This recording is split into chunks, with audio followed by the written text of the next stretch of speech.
Welcome to the Ministry of Information podcast. I'm the People's Minister of Information, JR.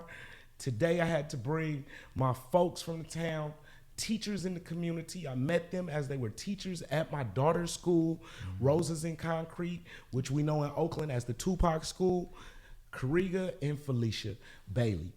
They are a part of a music group, revolutionary music group called Soul Development.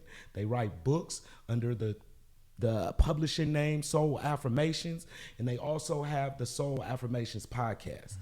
Today I brought them on because on the Ministry of Information podcast, we need to deal with mental health because we're having a mental health crisis in our community. And they have a great story, and they have the techniques and have learned ways to deal with trauma and grief that can be an example for me as well as for us. So I just wanted to greet y'all first. Felicia, thank y'all for coming on. Kariga. Thank you. Thank you for having us. Yeah, this is powerful. I wanted to just present, and I like to tell this story first, how I met Kariga and how I got introduced to the family, because I think it's very important for mental health, because the situation could have went any way. My daughter kept getting hurt at school. Kariga was the dean of, I call him Dean of Discipline. He was the person that was in charge of discipline. So as an angry father, I approached him and was like, what's popping? You know, I'm ready to sick some new kids on the bad kids that's hurting my daughter. I'm ready to go ballistic. You know, he dealt with it. He talked to me. He talked me down off the ledge because I damn near wanted to fight somebody at the school. And out of that, we built a relationship, a very strong friendship, trusting relationship where we even helped each other get money. So to that respect, I just want to respect and say that I appreciate having those type of relationships, because only family could fight and come back together. Man. And be stronger. I deeply appreciate the opportunity to earn that respect. What I understand differently now than then at that time is the phenomenon of what it is to send your baby out the house, right? That heart outside your body, and the expectation that you have for every outward facing institution, every brother, every sister, everybody to follow your program to make sure your baby is well and comes home in at least better condition, if not the same. Right. So I want to honor the dignity of what it felt like to experience a father's protection. And Fee and I has a saying that we've learned in our relationship and in our grief and in our journey, that difference doesn't mean deficit. So what happens is you and I were having a difference, right? But it wasn't a deficit. It was actually an opportunity to grow this type of relationship, one that's actually rooted at the intersection of difference. If people only know how to rock with people who are like them, that ain't power, and that's not love, right? That's a likeness, that's nepotism. But if you can bridge across difference and love across difference, you might really find yourself at the right intersection of the revolution, because it's going to require love. So on behalf of that experience, it was a pleasure to earn your respect, your brotherhood, and the way you become family to us. You dig what I'm saying? So I appreciate it.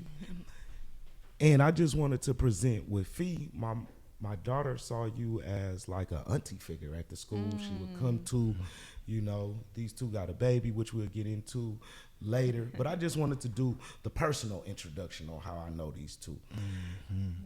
Why I brought y'all on is because during one of the hardest times of y'all life and one of the hardest times of my life in the community, I seen and experienced y'all lose a child. And a lot of people lose children in the community, but a lot of people don't know how to bounce back, or I don't know if bounce back is the word, don't know how to cope and go forward. What I was most amazed and humbled by you in particular, Fee, you lost a daughter and you wrote a book about it. And you wrote a book, Soul Affirmations. Can you talk a little bit about that experience and what made you want to document it to help other people? Like, what put you in that headspace instead of just dealing with your own grief? And, you know, whatever you could say about that experience. Well, I thank you for the question. I thank you for bringing me into this space. And please bear with me as I try to recount what took place as far as cognitively that led me to the book, it can be a bit challenging, just given what the experience has been. And you know this because you interviewed me and how long it took me. Right. So like I said, it hasn't been a linear process, but I will say Kariga and I, we were expecting our firstborn, had the most beautiful pregnancy in 2019, and everything appeared and felt to be going well. He and I have been together at that time. What was it? It had to have been about 16 years total, married for 7. Yeah. And this was it. Like, everybody that knows us were like, oh, they're finally having a baby, right? And for us, it was, yes, we're finally having a baby.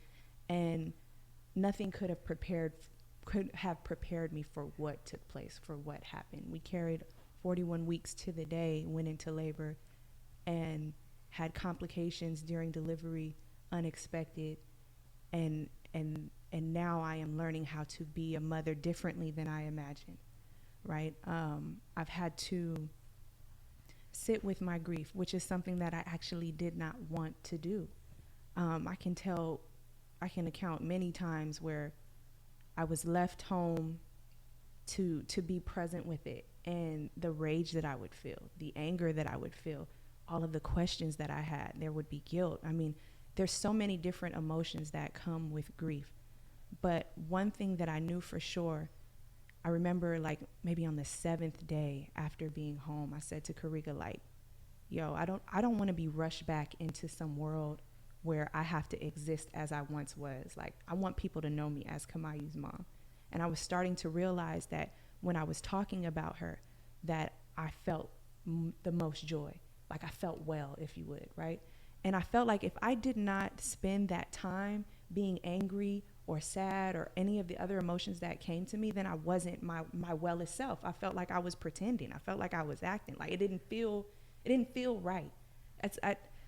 And so I think it's those experiences, also coupled with I would try to, like, write to make sense of what it was that I was feeling. I'm one of those people where I can better articulate myself when I write, versus Kariga, who is a wonderful, beautiful orator. And in my writing, it's not just simply writing whatever.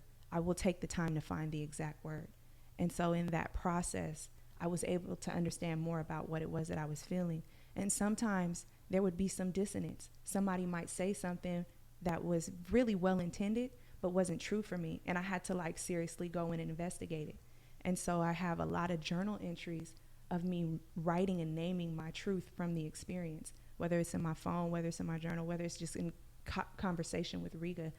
And I can actually remember very vividly in the experience of this grief, I didn't have any peers around me that had lost a child. I was pregnant with a lot of different women, and a lot of them I had to watch them have their babies and go home with their children and have the motherhood experience that they expected to have. And that was very challenging for me. Right now I'm realizing I'm a mother differently than I imagined, and I couldn't have the same conversations that I was having with them when we were pregnant. So I started to feel very, very alone. And so I remember, like, looking for somebody, anybody who had gone through this, because this was, like, the most dreadful feeling I had ever had. Like, I hated the sunrise. I hated the sunset. Like, everything that was happening around me.